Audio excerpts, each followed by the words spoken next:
বিগত অনেক দিন ধরে আজকের দিনটা নিয়ে আমাদের প্ল্যান হয়েছিল, প্রচুরবার ফোনে প্রচুর কথা হয়েছিল যে যাব। ফাইনালি আমরা এয়ারপোর্টও চলে এসেছি। তো আজকেই সেই দিন যেটার জন্য আমরা কিন্তু রওনা দিয়ে দিয়েছি।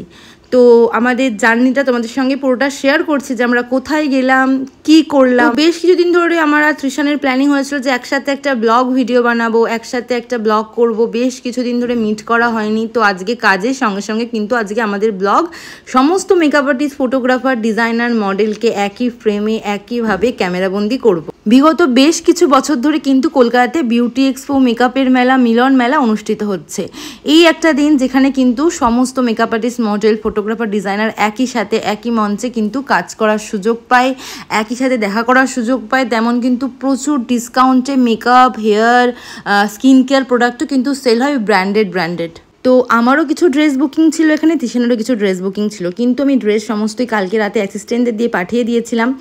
যার কারণে আজকে আমার মেইন মোটিভটা ছিল আমি পুরো বিউটি এক্সপোটা ঘুরবো, সবার সাথে দেখা করবো। কারণ কি ন্যাচারালি ফটোশ্যুটে গেলে একজন দুজনের সাথেই দেখা হয়, কিন্তু এমন একটা জায়গা যেখানে একসাথে প্রচুর আমাদের ইন্ডাস্ট্রির প্রচুর মানুষের সাথে দেখা হবে, একদিন একসাথে টাইম কাটানো, গল্প করা, আড্ডা দেওয়ার সুযোগ কিন্তু আমরা সারা হোয়াটসঅ্যাপ, ফেসবুক, ইনস্টাগ্রামের মাধ্যমে তো আমরা একে অপরের ভিডিও, ফটো দেখে এইভাবেই চলি। কিন্তু সামনাসামনি মিট করার পর না মানুষজনকে ভালো করে চেনা যায়। দূর থেকে তো সমস্ত ওই রহস্যময় ভিডিও দেখেই আমরা বুঝতে পারি।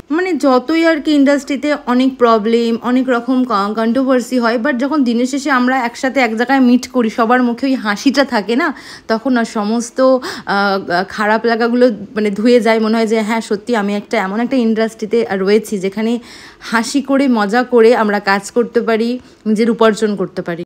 তো এবার চলে আসি আমার আর তৃষানের কিছু টপিকে। তো আমরা সারা দিন ধরে ঘুরে ঘুরে সমস্ত মেকআপ আর্টিস্টের সাথে মিট আপ করেছি, প্রোডাক্ট দেখেছি। আমি বেশ কিছু প্রোডাক্টও নিয়েছি আমার কাজের জন্য। তো তারপর আজকে আমাদের খাবারের দোকানে এতটাই লাইন ছিল যে আমরা যে কোনো খাবারই খেতে পারিনি। সত্যি তৃষান কিছু ফ্রুটস নিয়ে এসেছিলো, সেই ফ্রুটস আমরা খেয়েছিলাম। তো সেই খেয়েই আমরা ফুল এনার্জি নিয়ে পুরো ব্লগটা কন্টিনিউ করেছি।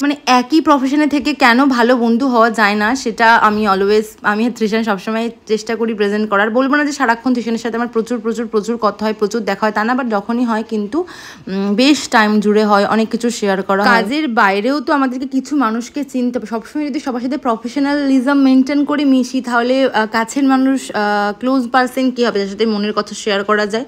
তো এরকম গুটি কয়েক মানুষ কিন্তু আমাদের জীবনে খুবই দরকার, যাদের সাথে কিন্তু ওই কাজের সংক্রান্তে আমাদের মিশতে হবে না, বা একই প্রফেশনে আসি বলে জেলাস, ইনসিকিউর ফিল করতে হবে। আজকে বিউটি এক্সপোতে আমাদের ভালো মেকআপ আর্টিস্টরা কাজ দেখালো। এরকম প্রচুর মেকআপ আর্টিস্ট আছে যাদের কাছে স্টেজটা স্বপ্ন। সত্যি আমি সবাইকে অ্যাপ্রিশিয়েট করছি, ভালো করে মন দিয়ে কাজ করে, যাতে তোমরাও তোমাদের কাজকে একদিন একটা স্টেজে দর্শকের সামনে প্রেজেন্ট করতে পারো।